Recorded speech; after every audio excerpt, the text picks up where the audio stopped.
tardes, estamos en un nuevo programa de Miserias de la Economía. Estamos en un tiempo de grandes debates en torno a los problemas económicos del país, en torno a las medidas que toma el gobierno. Evidentemente un debate que nos tiene a todos así como en una situación de discusión, de ver qué posiciones tomamos, cómo avanzamos, cómo tomamos posiciones, cómo hacemos acciones que nos permitan avanzar y no quedarnos paralizados o retroceder. Frente a esta situación, el año pasado ya y a lo largo de este verano, los economistas de izquierda sacaron un documento que se llamaba, en el cual se analizaba los límites del modelo que afloraban y en torno a estos límites se analizaban algunas líneas de acción posibles. Una de ellas tenía que ver con la cuestión energética, ¿no? Hoy para debatir estos temas, para debatir el documento de los economistas de izquierda, tenemos un invitado, ¿no, Eduardo? Sí, tenemos un invitado particular porque forma parte, primero que es un especialista en temas de petróleo, pero también es uno de los coautores del documento de Ledi que hemos sacado un par de semanas antes de que se planteara esta situación de la expropiación parcial de YPF, ¿no? Así que vamos a tratar de repasar rápidamente ese documento que toca una serie de problemas estructurales que va llegando a la economía argentina, pero también problemas coyunturales, ¿no? Y está relacionado con la crisis mundial. Y después, en el segundo bloque, trataremos de avanzar un poco en la cuestión energética. Pero tenemos que decir que Miserias de la Economía es un programa de crítica económica, pero sobre todo es un programa de economía crítica. Entonces lo hacemos desde una perspectiva, desde determinada perspectiva ideológica, determinada perspectiva conceptual de cómo vemos nosotros el desarrollo, la acumulación de capitales y el desenvolvimiento de las distintas variables de la economía desde una perspectiva de clase, ¿no? Bueno, y para esto nuestro invitado de hoy es el licenciado Jorge Marchini, profesor de la UBA, investigador, es profesor también de algunas universidades de otros países, pero sobre todo es miembro del Comité por la Anulación de la Deuda del Tercer Mundo, cuyo principal referente Eric Toussaint estuvo con nosotros en este programa el año pasado, y también ha trabajado mucho en Venezuela, donde viaja periódicamente, y también en Ecuador, donde participó del equipo que auditó la deuda. Así que tenemos un invitado de privilegio que realza el programa Miserias de la Economía. Así que si vamos a un corte y retomamos enseguida.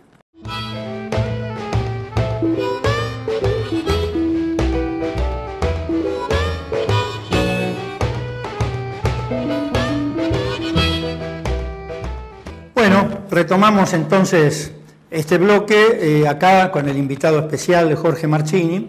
Y tanto como para comenzar, Jorge, nosotros habíamos discutido en el EDI, nosotros veíamos que estaban apareciendo con fuerza una serie de límites estructurales al proceso de acumulación capitalista que se viene desenvolviendo desde el 2013 en adelante, 2002.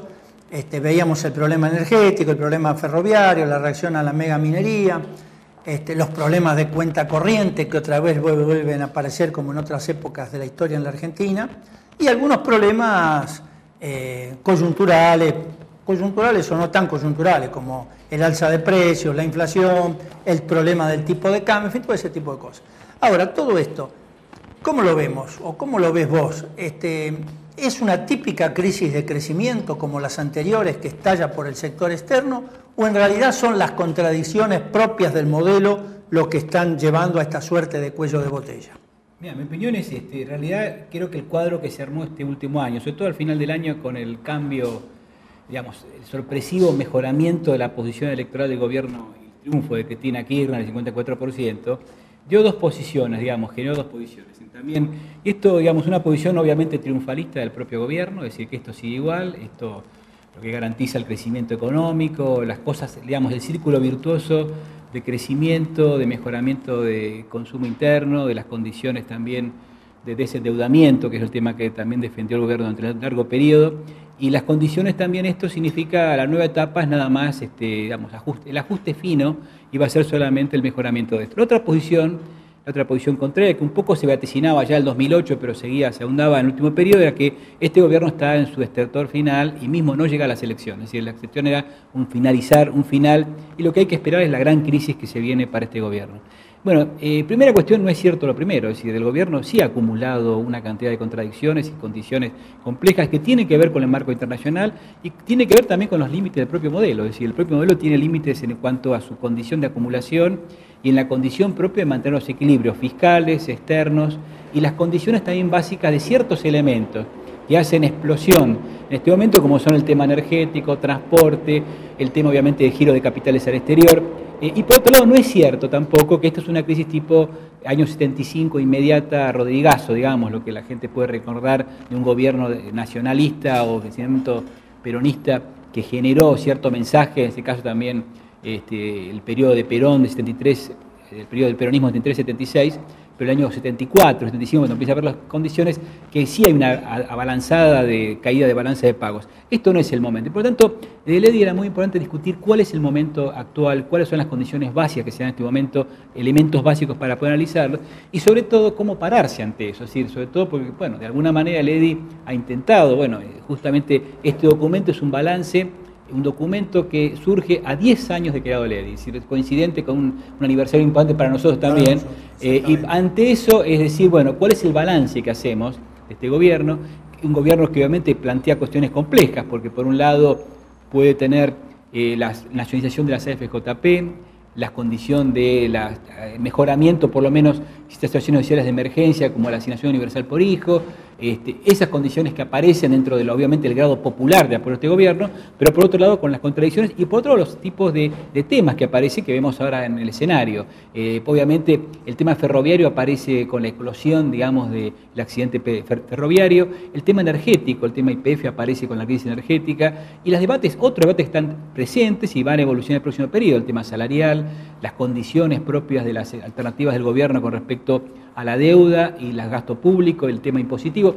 Todos estos temas aparecen ahora. Y el EDI intentó, un gobierno es un documento importante, para nosotros es un documento de elaboración importante, pensar, digamos, reflexionar con respecto a esta condición, caracterizarla y de alguna forma tratar de poner en qué posición nos ponemos, de alguna forma, que tratamos de pensar que puede ser útil para este debate que está también dentro del movimiento obrero, el activismo, la izquierda en general. Ahora, Jorge, en términos políticos, por ejemplo, el gobierno sale de las elecciones con un rotundo 54%, un triunfo que es más allá del 54%, porque es un triunfo donde hay un primer holgado y no hay una segunda fuerza política, son todos tercero, cuarto, hay un vacío en el segundo puesto del ranking muy grande, con mayoría absoluta en las dos cámaras, y además un triunfo territorial, muy poquitas zonas no logró y donde no ganó hubo avances sobre los votos anteriores, etcétera, ¿no?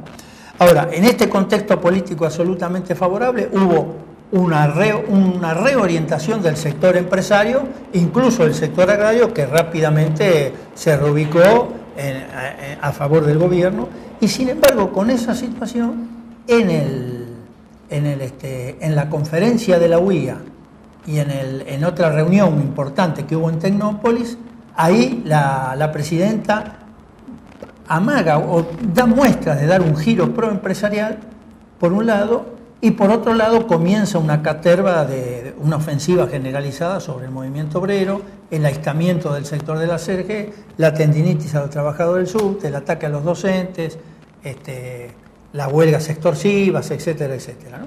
Entonces, ¿cómo caracterizar esta situación? Porque nosotros en el documento planteamos 2003-2008 la etapa de expansión sin mayores obstáculos, crecimiento sin mayores problemas.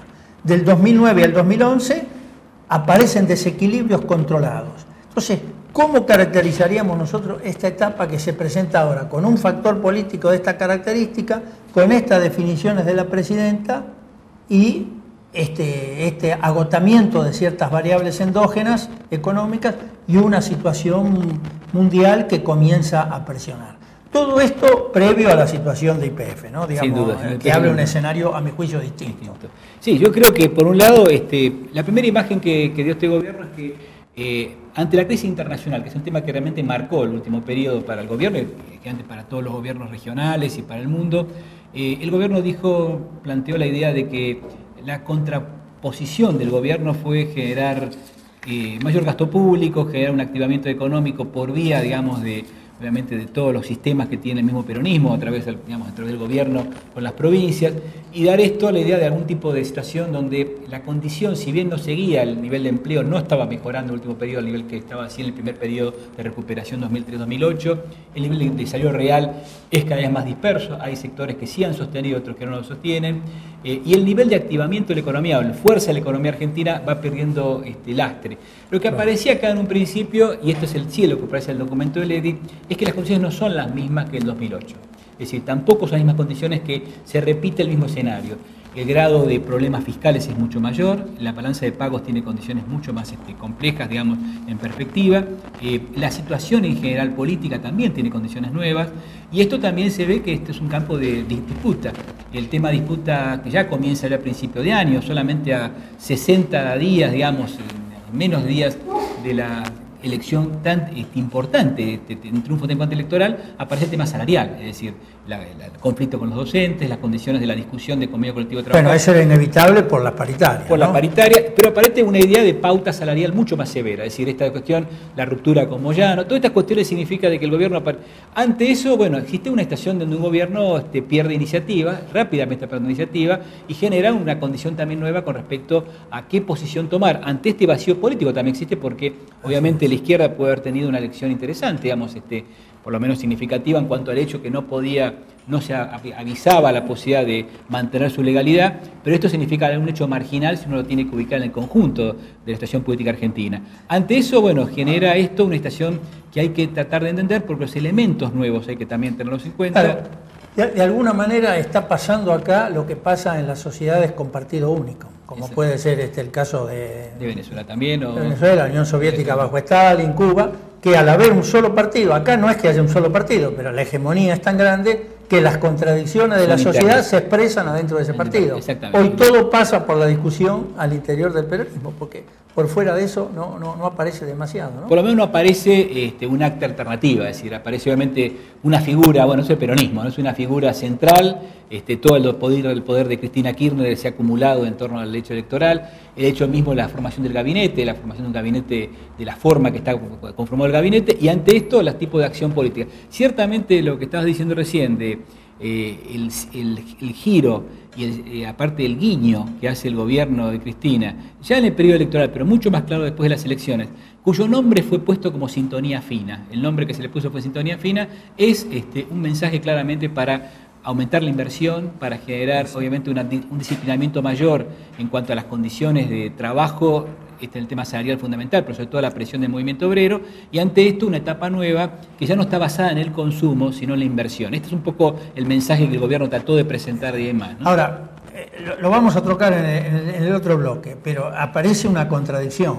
Por un lado, llamás a las inversiones, especialmente a las inversiones externas, y por el otro lado haces una expropiación de capitales externos, ¿no? Totalmente. Es un asunto bastante contradictorio. Pero para ir cerrando este bloque, yo lo que veía, y lo hemos conversado alguna vez, que todo el periodo de donde se planteaba profundización del modelo fue reemplazado por la sintonía fina. Ahora, la sintonía fina no llega a desplegarse porque de pronto lo que era eje central de la sinfonía fina, la quita de subsidio, aumento de tarifa, está paralizado. Se ponía un techo a las paritarias, el techo se levantó, por lo menos para el sector privado, en el público es probable que se mantenga, y han dado un nuevo impulso a créditos subsidiados para desarrollar determinadas ramas de la economía. Si a eso le sumamos la reforma de la Carta Orgánica del Banco Central, que incluye en el último momento, no en el proyecto original, pero sí en el Parlamento, aumentar del 10 al 20% la disponibilidad de adelantos del Tesoro Nacional, del Banco Central a la Tesorería. Y ahora le sumamos este hecho político central de la recuperación parcial de YPF, que implica también la recuperación de un flujo de fondos importantes. No implica que estamos entrando en una nueva etapa que no es ni la de la sintonía fina ni de la profundización. ¿Qué etapa es? No, sin duda es la etapa política, digamos, esta situación, digamos, y la misma, obviamente, esta decisión que en pocos días claramente se determina un cambio respecto a a la negociación petrolera, que es una política del propio gobierno, digamos, llevada en años y hay que mirarla en solamente horas, hay que hacerla bien. Esto significa que se está jugando con situaciones, digamos, claramente nuevas.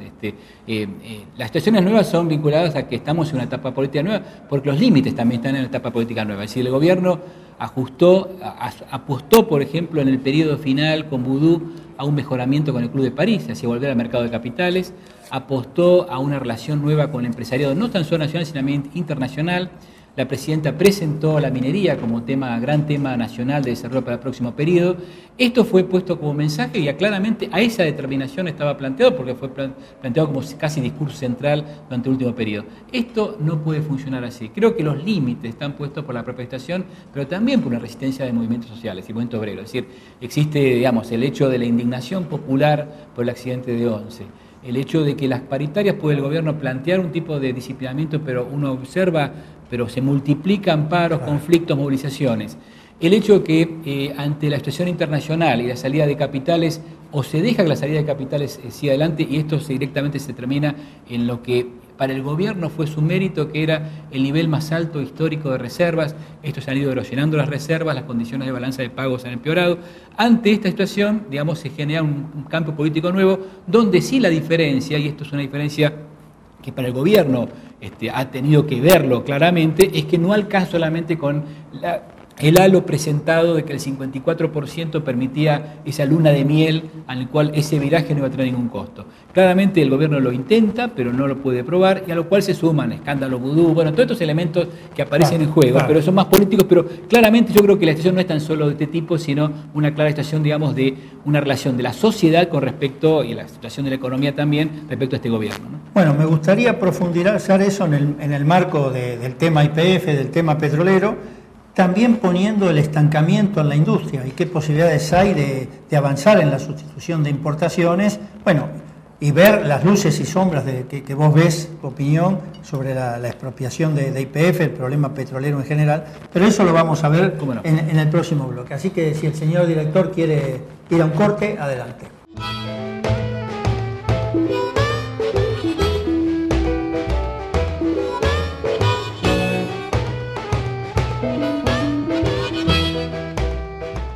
Tercer bloque de Miserias de la Economía. Bueno, uno de los principales títulos del documento de los economistas de izquierda justamente hablaba de la depredación de los hidrocarburos. Está hecho justamente antes de esta medida que a todos nos, en parte, por lo menos a mí me sorprendió, en gran parte en forma positiva, pero me sorprendió. Ahora, ¿qué podemos decir de esta expropiación, de este apropiamiento del 51% de las acciones, que son las acciones de Repsol? ¿Por qué las acciones de Repsol y no también, o una parte de la Repsol y una parte de la de Askenazi? ¿Cómo es este tema de la estatización parcial o de la apropiación parcial por parte del Estado? Mira, primero dos temas. Primero, un tema importante. El documento de ley se escribe antes de la anuncio de las negociaciones. Nosotros no es que estamos, sí vimos, y esto creo que el documento está escrito, sí está emitido, está ya difundido, vimos que estaba el tema energético en unos temas claves. Uno de estos temas de cuello de botella que decimos, esta nueva etapa del gobierno de Cristina Kirchner y la economía argentina. Lo vemos porque el tema es básico, es decir, la energía no tan solo es vital, sino que hay un tema, digamos, que se nota, digamos, que de alguna manera se expresa claramente en el último periodo, que es la crisis energética vinculada con una situación argentina que, ante los últimos años, ciertamente el tema de privatización es un tema siempre debatido, pérdida de reservas, las condiciones en general de falta de exploración e inversión, pero en el último periodo se suman dos temas más. Uno es el tema de la crisis petrolera vinculada con la balanza de pagos. Es decir, de ser un país que neutralizaba de alguna forma exportaciones e importaciones, generó una situación nueva que empezamos a ser importador neto y creciente de energía. Esto es por la caída de producción y también por la actividad económica. Y ante el hecho de también existe un tema nuevo también que aparece en el último periodo, sobre todo por el andamiento de la crisis española, que es un tema no tan solo de Repsol, pero Repsol es la empresa más importante, digamos, con capacidad de poder hacer remisiones o remisión de utilidades al exterior. El tema de que la balanza de pagos argentina también tiene otro tema, que es la salida de capitales. Encontraríamos una de las explicaciones de por qué el gobierno eligió Repsol y no Askenazi. Yo creo que el primer tema que elige Repsol es porque tiene que responder algo. Este tema no puede seguir así. Cada negociación con Repsol es no responder, es decir, Por supuesto, aparte de esto hay un gran fracaso de la política del gobierno, porque el gobierno propio también es responsable de esto. La política del gobierno a grandes rasgos fue obviamente negociar con este grupo y asimismo en una estación digamos de cambio que se planteó en su política en el periodo ya de Kirchner es el tema de incorporar grupos nacionales, es decir, el famoso grupo Eskenazi o el grupo Petersen que se le da la posibilidad de comprar la cuarta parte de las acciones sin disponer dinero. Es decir, esto es una negociación que se hace a través que Repsol cede esas acciones, da crédito, Repsol también es uno de los que da crédito, también intervienen bancos, por el cual con las utilidades, esto significaba también que se le permitía que el 90% de las utilidades no fueran recolocadas en inversión, sino pudieran ser distribuidas entre los accionistas. Esto hace que en el caso de Repsol manda el dinero afuera, en el caso de Peterson puede pagar su deuda que está planteada. Esta situación hace que el endeudamiento más Repsol hace que esta empresa, las condiciones cada vez empeoren más y el gobierno se ve ante un dilema, es decir, o seguimos así, nos hundimos, si esta situación va, o damos un golpe de timón, digamos, sorprendente, como estás diciendo recién. La sorpresa es obviamente cuál es la decisión que se toma. Acá, digamos, esto que va a haber muchos más capítulos. Yo creo que el primer capítulo para ver es que el gobierno dice, bueno, tomaremos este momento primer tema, no permitiremos más, reutilizaremos todo el tema de utilidades vinculado con la posibilidad de rehacer el esquema productivo y retomar. Y aparte tenemos una posición de fuerza a través de la gestión directa ya, no de negociación de Estado con las empresas, sino de la gestión directa de YPF, es una empresa que todavía sigue siendo testigo en el sector, tenemos capacidad de renegociar los contratos con distintas empresas nacionales y multinacionales para poder mejorar lo que para el gobierno es la emergencia, que es el autoabastecimiento petrolero. Esta es la idea inicial que está planteada. Por supuesto va más allá de esto, porque la expresión solamente de un hecho, digamos, unilateral, porque esto no fue negociado con la empresa, hasta hemos visto los debates mano a mano, esto no es una actuación de que el presidente de Repsol se enoja porque la telenovela ese día corresponde que se enoje. Acá estamos ante un conflicto internacional, España reclamando, Unión Europea. Bueno, estamos ante un giro, digamos, de corte nacionalista en ese sentido. Bueno, no sabemos los próximos capítulos, pero sin duda abre un nuevo capítulo en cuanto al debate en Argentina. Ahora, Jorge, perdón, pero viendo este nuevo capítulo, digamos, la medida es progresiva frente a la situación actual, pero deja una serie de blancos que es necesario tratar. Por empezar, YPF sigue siendo una sociedad anónima mixta, con lo cual da la idea de la posibilidad de incorporar capitales privados nuevamente, no Repsol, pero otros. Pareciera ser que el modelo que se quiere seguir es Petrobras, pero a decir verdad, Petrobras ha tenido una serie, por ejemplo, la actitud de Petrobras cuando el caso Bolivia fue una actitud bien de país imperialista.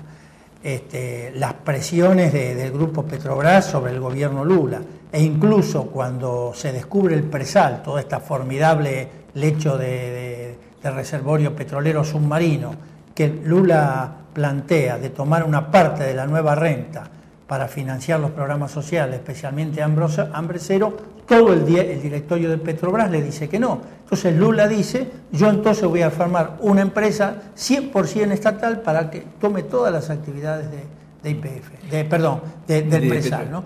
Es decir, el significado que tiene, cómo estos capitales, la alianza de capitales nacionales con capitales privados, con una lógica de gerenciamiento privado, finalmente termina enfrentándose, como pasó en Brasil, con su propio Estado. Sí, en el caso de esta medida de YPF tiene un tema mucho más serio, digamos, en lo que es la próxima etapa, que es la recuperación de la soberanía del tema energético. A ver cómo es el tema.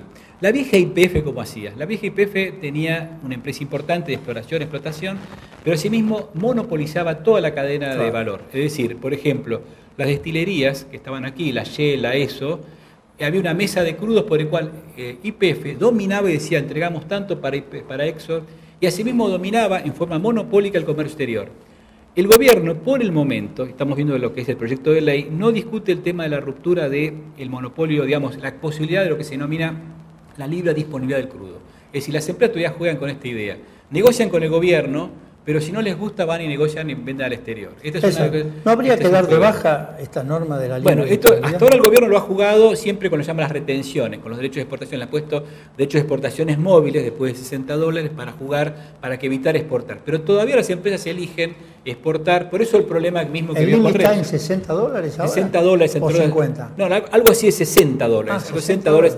No, estamos hablando de lo que significa las retenciones móviles que empiezan a ajustarse al mismo nivel que los aumentos de precios. Es decir, estamos hablando de precio de exportación para jugar como referencia del precio local. Ese es el juego del gobierno hasta ahora, pero ese juego ha significado un fracaso. Por ejemplo, el tema de desabastecimiento petrolero y de naftas que hemos tenido aquí. Es decir, aquí lo que hay que decidirse es si en el caso de que estamos avanzando, y esta bandera de YPF que se levanta en todo el mundo, digo que va a ser la bandera del acto del próximo viernes, esto realmente es la recuperación de la imagen que el pueblo argentino tiene de YPF, que es la imagen de la empresa no solamente de bandera, sino la que maneja y tiene el control y realmente el dominio de las condiciones de petroleras en Argentina. Esto no está claro todavía. Y esto no significa solamente si la propiedad es 51% o 100% YPF. Sería un capítulo de eso. Ni tampoco si es sociedad anónima o no. Es mucho más importante esto. La política petrolera, ¿es nacional o no? Si esto solamente significa, porque también tiene que ver con el modelo petrolero. Aquí lo que se habla mucho, y la presidenta también habló, que es la nueva forma de exploración, las nuevos yacimientos que existen a través, de lo que es el gas entre rocas. Bueno, yo no soy especialista en geología, pero es la nueva condición. Ella misma presentó que Argentina es el tercer país con mayores reservas del mundo. Por lo tanto, aparece un nuevo capítulo que Argentina puede ser un jugador del mercado mundial. La pregunta que uno hace es una pregunta ya a nivel común. ¿Este petróleo que vamos a sacar es para satisfacer la autocapacidad de poder tener energía de acuerdo a formas cuidadas? Cuidado significa para el desarrollo nacional, o va a ser como la minería para exportar. Esto va a ser una nueva minería. Ahora, esto se resuelve en realidad en el tipo de nuevos pasos que se va a dar. Esto no alcanza solamente. El paso YPF sí lo que ha hecho, lo que ha abierto la olla, es que, y esto es una olla que se ha abierto a nivel social también, es que estamos diciendo, bueno, se acabó este sistema. Dos cosas han fracasado. Las privatizaciones del tipo, exitosas, esto es un ejemplo más de realidad. Y el segundo tema que ha fracasado es la idea de las burguesías nacional que va a reemplazar el tema. El caso de Peterson es claramente... Bueno, eso lo hemos tratado acá, el fracaso de crear un sujeto burgués nacional en el cual apoyarse para disputar mejor o negociar mejor con el imperialismo, ¿no? Ahora, volviendo a esto de que puede ser como la minería de exportación, pero también parece ser que el nivel de contaminación y de problemas ambientales que trae el tema de explotación no convencional tiene sus bemoles, parece. Sin duda, esa es la discusión, que si uno recupera el nivel nacional, aquí actualmente se habla solamente que el nivel de inversiones, un poco la amenaza de Repsol, ustedes no van a conseguir inversiones y no van a tener petróleo. Bueno, por parte de Kicillof dice, nosotros vamos a recuperar petróleo. Pero la discusión del nivel, de reservas es un tema crítico en este momento. Estas reservas convencionales que ciertamente no han avanzado, hay que ver si con la exploración que puede tomarse con mayor inversión puede ampliarse, pero sí apareció claramente con este tema de todo este tipo de yacimientos nuevos que sí aparecen como una potencialidad.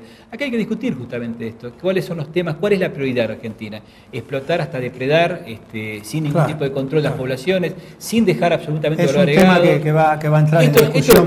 Y yo creo que no tiene que entrar a través del movimiento popular, yo creo. A mi entender, tendría que entrar, por eso Barricada TV o los medios de prensa, mismo la izquierda, a nivel, los ámbitos que se pueda discutir este tema, es importante que este tema se discute y no se deje solamente, me parece, un debate 51% o 100%, que es un debate importante, pero que hay que profundizar y avanzar. En ese sentido, ya te doy, es interesante también porque una de las primeras voces de apoyo a la medida fue la de Violcati. Claro. ¿Y por qué? Porque Violcati plantea el problema de los fertilizantes. YPF es un gran productor de fertilizantes, ¿no? Claro. Y un proceso de recuperación de hidrocarburos a mejor costo que el de los privados implica un menor costo para los fertilizantes, que es el principal insumo para el agro. Por eso el gobierno también tiene esa potencia de poder ir para adelante, ha unido tras de sí a importantes sectores de la burguesía que necesita consumir y que YPF, que Repsol le amenazaba con aumentar los precios, o que si el Estado tenía que salir a comprar al exterior le iba a hacer más caro, y al conjunto de las clases populares que lo ven como un sostenimiento del consumo más inmediato. Pero hoy vi un detalle, una nota en página 12 creo que era. Alguien, afín al kirchnerismo, defendiendo la ley de expropiación contra algunos ataques de algunos sectores de izquierda que decían que no abarcaba el conjunto de los yacimientos, ¿no? Porque en realidad el 66% de los yacimientos o 60% siguen estando en manos de empresas extractivas que tienen la libre disponibilidad, como decía. Sí, no de los yacimientos, de la producción. De la producción. Decían que el artículo primero de la ley planteaba que los hidrocarburos deberían ser explotados con un sentido de Utilidad pública. Y que ese artículo abría la puerta como para poder avanzar sobre estas medidas que estamos charlando. La interpretación es correcta. Es decir, mire, el tema que se hablaba recién, un tema clave va a ser las tarifas, por ejemplo. Es decir, si el modelo es un modelo exportador, para ganar estos nuevos yacimientos, con la asociación con los chinos, con Petrobras, con la Total, con la que sea, esta estación va a ser, claramente, las tarifas no va a haber una determinación de política nacional de tarifas, sino para que haya un nivel de renta diferencial y de acumulación que permita este paso de inversión. Si por el contrario, la idea es que esto sea un instrumento de desarrollo nacional, las tarifas también son un tema importante. Y la renta diferencial va a ser discutida. Una cuestión que sí, que me parece que hay que discutir un poquito mejor es, Argentina podría pasar todos los pozos a ser dominados, digamos, por el Estado, digamos. En un cambio de este tipo, lamentablemente lo que perdió YPF fue enorme, son muchos años en YPF. Un gobierno que domina, y tenemos un gobierno popular también, un gobierno socialista, el que quiera como que domina el petróleo, el primer paso tiene que ser dominar la negociación con los que ya están. Y la cuestión de dominar esa negociación es que uno tiene toda la cadena en su mano. Este es el debate en este momento, a mi entender. El debate fundamental es este. Por eso la interpretación en página 12 es una interpretación interesante. Dice, es cierto que es ambiguo, porque el primer artículo, el artículo 1 dice, se declara ante esta declaratoria de expropiación que este tema, el autoabastecimiento petrolero, es una prioridad nacional, pero aparte lo hace porque es un tema de utilidad pública. Este concepto de utilidad pública es interesante. Ahora, no se corresponde esto con lo que dice la ley, sin duda. Ahora, uno podrá decir, esto es un debate que dice ahora, esto tendrá que ver en nueva condición que aparece a partir de este gran debate que se arma en Argentina, o no. Ahora, yo creo que no es que esperar que pase, yo creo que hay que ser activo en esto. Me parece que los sindicatos, la gente de los sindicatos que han hecho ya su manifestación, no tiene que ser ajenos a esto. No es que sea una cuestión como puede ser ajena entre sectores de la burguesía que discuten el gran negocio petrolero. Acá es un tema nacional, no ajeno a los sectores populares, donde acá se va a discutir realmente mucho de las condiciones futuras en un tema clave. El tema petróleo es un tema clave que demuestra casi la columna vertebral de los temas económicos de un país, ¿no? No, me parece que eso es interesante. No sé si hay alguna pregunta más que llegó, pues ya tenemos que ir cerrando. Tenemos una pregunta más. ¿Por qué, y que es algo que también está en mente de mucha militancia, ¿no? En algunos como crítica, muchos como crítica, en otros como duda y en una minoría como expectativa, digamos, ¿no? ¿Por qué sobre Repsol, o por qué Repsol, por qué YPF, por qué reconstruir YPF y por qué en el mismo sentido no actuar sobre la minería o los ferrocarriles, cuando el discurso de la presidenta de los sentidos no hay ninguna duda que yo creo que es como de alguna forma una lámpara que se abre acá. Entonces, lo digo en un sentido, para decir un sentido general. Acá se ha abierto el tema de que ha fracasado, realmente uno de los fracasos más importantes ha sido fracasar la política del gobierno con respecto a los sectores estratégicos de la economía. Es decir, lo del ferrocarril también lo demuestra. Es decir, la explosión del tema ferroviario a partir del accidente demuestra que esto es un desastre de subsidios, de no cumplimiento, de no auditoría, digamos, de desprecio de los consumidores, que son la mayoría del pueblo. Y en este caso de YPF pasa exactamente lo mismo. Ha fracasado el proyecto, tanto de asociación internacional, de la forma que se planteó con las privatizaciones, como el proyecto nuevo que es el tipo de negocio y de tipo de relación privilegiada de sectores de la misma burguesía local con respecto a los... Estas cuestiones han fracasado. Ahora, esta situación ha hecho este viraje político. El viraje político generó, obviamente, va a generar también búsqueda de ubicarlo otra vez como acá, más o menos en el mismo cuadro. De hecho, el negociador central es un tipo como Debido es responsable de la política anterior. Ciertamente aparece una imagen nueva como Kicillof, pero digamos, esto no es casual que esté. De alguna forma se busca restablecer con algún compromiso de inversión más o menos el mismo estatus, manteniendo también las empresas con libre disponibilidad de petróleo, etc. Esto es una posibilidad. Ahora, otra posibilidad, y esto tiene que ver con el cuadro internacional, con las condiciones que se van dando, con la necesidad del gobierno que ve que si esto no logra un mejoramiento de la balanza energético, realmente los problemas van a ser serios. Bueno, en esta situación, más la movilización popular, que es tema central en todo esto, puede generar un debate histórico con respecto a esto. Un debate histórico como el que ya dio, a mi entender, año 1978, la nacionalización de Cárdenas en México. Un tema que siempre la izquierda toma como referencia. Hay que reconocer que Cárdenas tampoco quería nacionalizar el petróleo. Digo, el año 36 se hace una ley de expropiación en México, en el cual, ante la presión norteamericana, Cárdenas públicamente dice, esto nunca va a ser para nacionalizar el petróleo. Lo dice públicamente. El 38 se nacionaliza el petróleo, pero se hace con expropiación, con pagos enormes, al punto que se hacen grandes colectas públicas en el Palacio de Bellas Artes, donde la gente deja sus joyas, el pueblo, para pagar a las petroleras.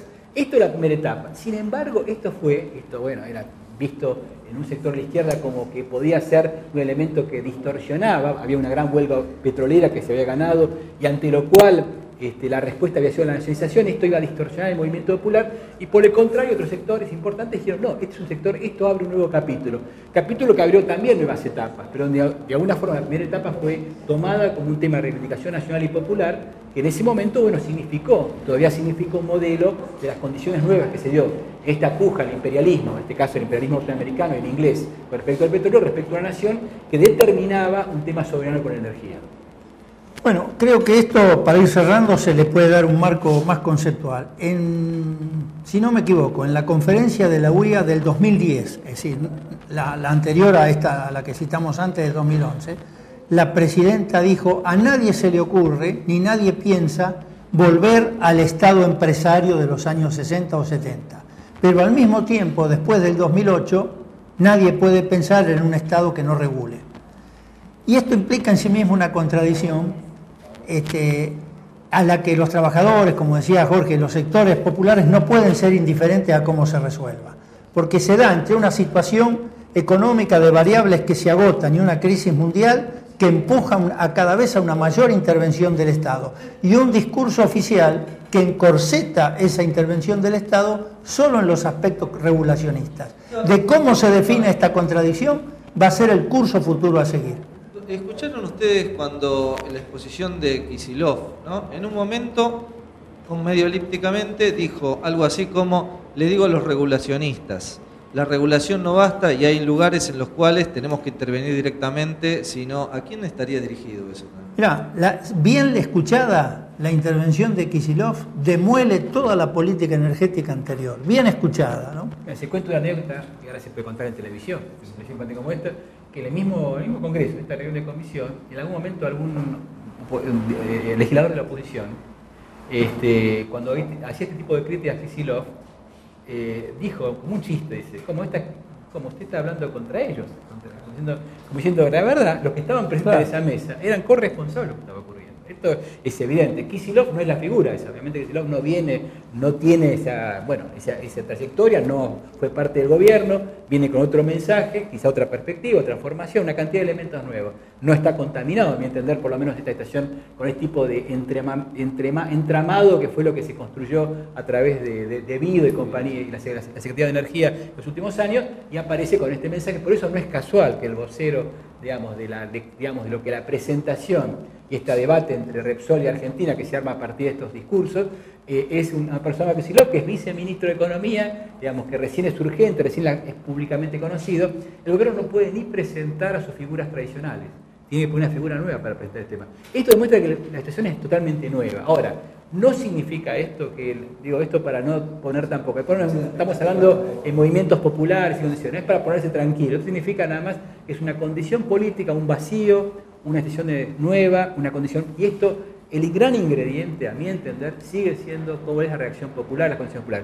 Lo que no podemos negar, que esto es un hecho importante, que es un hecho que tiene que ver con la energía, no nos podemos discutir en forma tonta, decir no, porque nosotros discutimos si es 100%, si no, no es nuestro. No, hay que ver en sí mismo el dato y cuáles son los elementos nuevos que abre y los capítulos por el cual podría ponerse a discutir. A mi entender, la discusión solamente por el 100% del paquete nacional no es que no es correcta, es limitada y confusa, porque es como decir, bueno, nos falta 48%, no. Yo creo que el tema central que habría que centrar en las miras y las baterías de ideas y de pensamiento es la regulación total del negocio petrolero argentino, que es nada más y nada menos volver a un sentido anterior que ya tenía YPF, que es monopolizar, tener el control total, la disponibilidad de la producción, del transporte, de la comercialización, de la destilería, todo esto a mano Estado, y por cierto el comercio exterior, que YPF tenga que manejarlo en forma única. Bueno, vamos redondeando. Sí, ya nos hacen señas que tenemos que ir cerrando, pero bueno, creo que hemos dado el punto inicial acá en el piso de un debate que nos va a llevar seguramente todo el año, va a estar presente más allá de que se apruebe o no la ley, porque la situación da para seguir planteando esta dicotomía, el problema de la intervención del Estado, el problema del regulacionismo, la importancia de los hidrocarburos desde el punto de vista que vuelve a replantear esto, el problema del Estado y el problema de la cuestión nacional que está bastante olvidada en el marco de esta mundialización del capital.